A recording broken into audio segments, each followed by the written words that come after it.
L'option de figer les volets pourrait être une option intéressante pour ceux qui ont un tableau avec en-tête et que l'en-tête doit toujours être présente pour faciliter la lecture.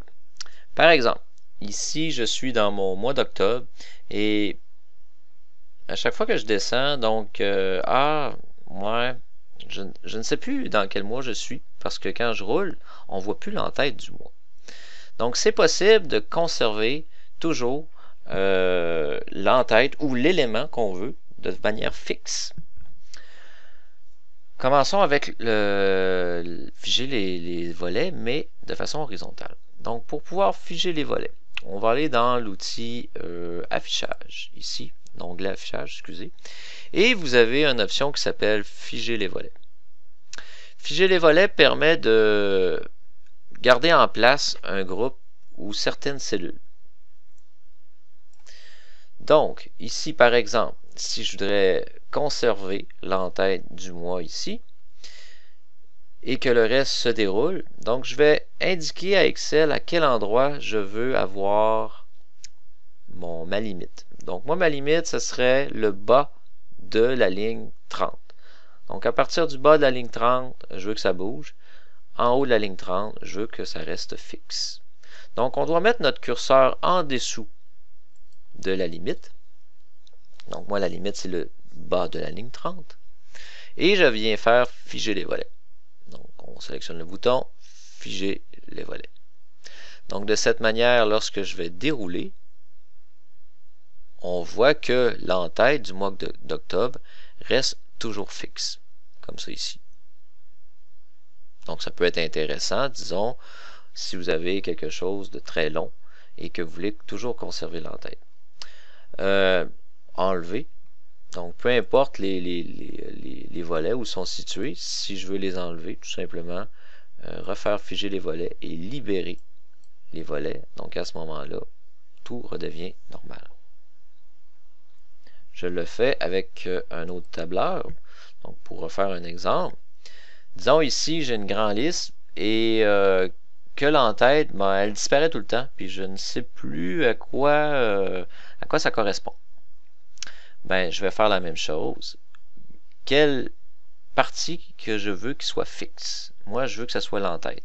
Donc, à partir du dessous de la ligne 4, je veux que ça soit ma limite.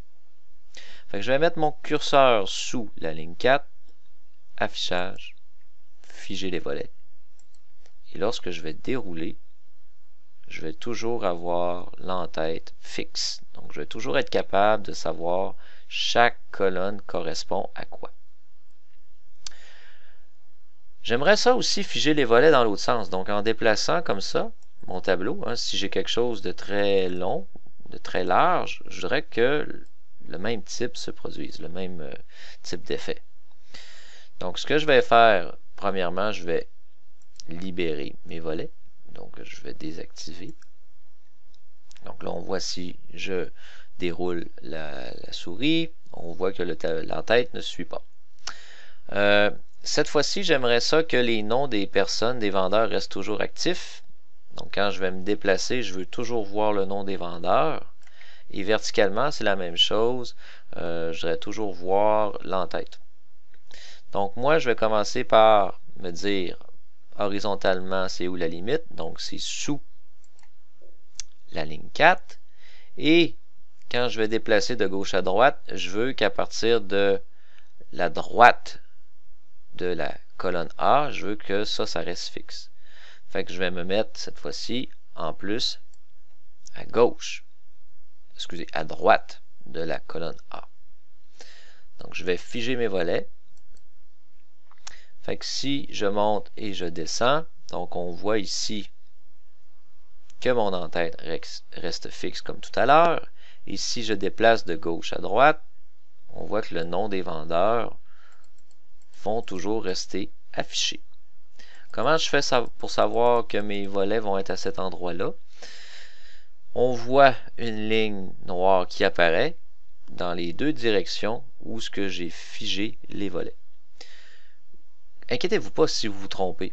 Je vais libérer mes volets. Vous avez mis votre curseur ici, vous n'avez pas fait attention. Vous avez fait figer les volets, puis là, Oups!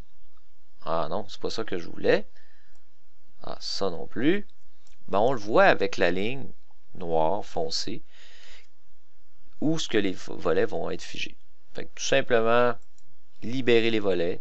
Inquiétez-vous pas, il y a toujours, ça brise rien. Ça ne brise pas votre tableau. Ça ne le détruit pas. Il vient toujours, il se remet à jour automatiquement lorsqu'on libère les volets. Fait que pensez toujours, lorsque c'est de façon horizontale, c'est sous. On doit sélectionner la cellule sous la limite. Et lorsque c'est vertical, c'est toujours à droite de la limite. Et de cette manière, je vais avoir des menus déroulants. Pas déroulants, mais un fichier Excel fixe dans un sens et des données fixes dans l'autre aussi.